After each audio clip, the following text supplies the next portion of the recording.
found a safety net. Geek Force!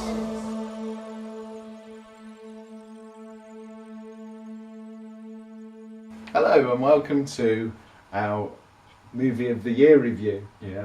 With me is Adam Nightingale, amateur film buff. Yeah, in the Victorian sense of the word amateur. And which means? Which means better than professional because it's vulgar to be paid for your services.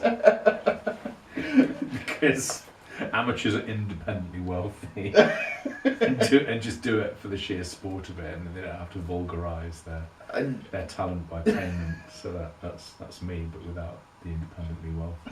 But, you'd seen a lot of films this year. Fair amount of films. 58. Yeah. 58 films, which it doesn't seem that much. But it doesn't seem that much really when... If you were doing it professionally, you'd see a lot more. Yeah. You know, this is out of your own money. Nobody's... Well, yeah. Yeah, exactly, yeah. So, but it's more than one a week. Yes, it is. Yeah. So it's like a movie in a couple of minutes. Yeah. So there's going to be inevitably films I missed or just didn't bother seeing, or so there are films that have kind of cropped up on top 10 lists and that I haven't seen. Just to rattle through, I haven't seen like Hunt for the World People, Daniel Blake, which a lot of people and Arrival I haven't seen to my shame, things like that. So they're not going to be on my list, not because I didn't like them, but because I haven't seen them yet. And it's a chronological list. Yeah, there's no sort of there's no order of one. merit. It's just the order of when they appeared during the year. Now your next one, yeah, is Kubo and the Two Strings. Yeah, so it's a family film, albeit kind of on the outside edge of being a scary family film, and it's from the studio that made Coraline and Box Trolls. I haven't seen Box Trolls. I like Coraline, and it's a stop motion animation sort of that draws on Japanese folklore, and it's about a boy who's the son of a goddess and a man. So he's half god, he's half man, who's kind of lives out this kind of odd existence where he looks after his mum in a cave, who's kind of in this kind of weird catatonic state, comes in and out of this catatonic state, and then goes into the village and sort of makes origami kind of creatures come alive and tell stories, and he has this kind of magical power. And this is all stop motion. It's all stop motion, and then his kind of identity is discovered by his grandfather as this evil moon god, and he's sort of chased across the ocean accompanied by a talking monkey and a samurai beetle voiced by Matthew McConaughey. and it's it's an absolutely beautiful looking movie that sort of draws on a lot of sort of Japanese, I don't know the correct word, this but sort of folk. It's not a Japanese movie. It's not a Japanese movie dubbed into English. It's an American film, kind of, I think, basically conceived as a labour of love by an American who I think spent time in Japan and is it written by the director? I believe so. Let me consult my Travis Knight. Yes, the director. I think he's worked as an animator on Coraline and Box Trolls and other films, but this is his first solo effort as a director, and it was just beautiful. And again, it was a good movie for fairy tale-esque films, because the Neon Demon is a kind of adult fairy tale, and then there's an explicitly fairy tale movie for adults called A Tale of Tales that almost made the top 10, and it's a sort of it's a little bit of a crime and an oversight, especially when you can see what the next film is that I've decided is going to be in the top 10. To nudge that out, but there was only room for one fairy tale movie. And this is a big cast in this one. It's sort of Ray Fiennes, you've said, as a moon god. Charlie Theron. Yeah. But you said you didn't realise. I didn't recognise. I didn't sort of they don't. And I hadn't read too many reviews of it, and they didn't like kind of announce the names at the beginning of the film. And I thought whoever's doing the voice of the female monkey is extraordinary, and I just didn't recognise her voice. And George Takei, yeah, as a sort of camp Japanese member of the village, which was, and Rooney Mara, who plays these incredibly sinister twin sisters who float around with these sort of you know, kind of no masks, so you don't ever see her face properly, and and she, you know, and she's this is a very very sort of creepy vocal performance, but it's a beautiful film and ultimately a phenomenally moving film as well. You know, so it's kind of the only, didn't see that many family films this year, and so this was my rare foray into seeing a children's movie, and it was wonderful. Yeah. Mike and Dave need wedding dates. No, If there's a film that if I'm utterly honest, probably doesn't deserve to be on this list, it's Mike and Dave Need Wedding you Dates. said Sausage Party came close. Yeah, well, I like, you know, I think comedies get short shrift and don't turn up on enough sort of top 10 lists, and I think you know, the capacity to make someone laugh is and earn the laughs is brilliant. And you know, and so, you know, if you're going to stick a comedy in there, it's probably going to be Sausage Party, which is like the kind of animated movie by Seth Rogen and Evan Goldberg. But this got bad reviews. What Sausage Party? Yeah. No, Sausage Party was extraordinary. I thought it was incredibly funny and very clever, and you know, and you know, it sort of, you know, it sort of imagines a world where food is self-aware, and it's all set in a supermarket, and they believe that when humans take them away, they're taking them to the afterlife, and then one of them comes back with tales, horrible tales that nobody believes that, and it's kind of, it's a weird one for me, because I am kind of reasonably religious, and it is just an utter kind of atheist laugh fest, and it really absolutely shreds religion, but I enjoyed it. I just thought it was incredibly funny, and it was outrageous, and I recommended it to, I thought an unshockable friend at work, and the last 10 minutes, if you've seen the film, you know what I mean.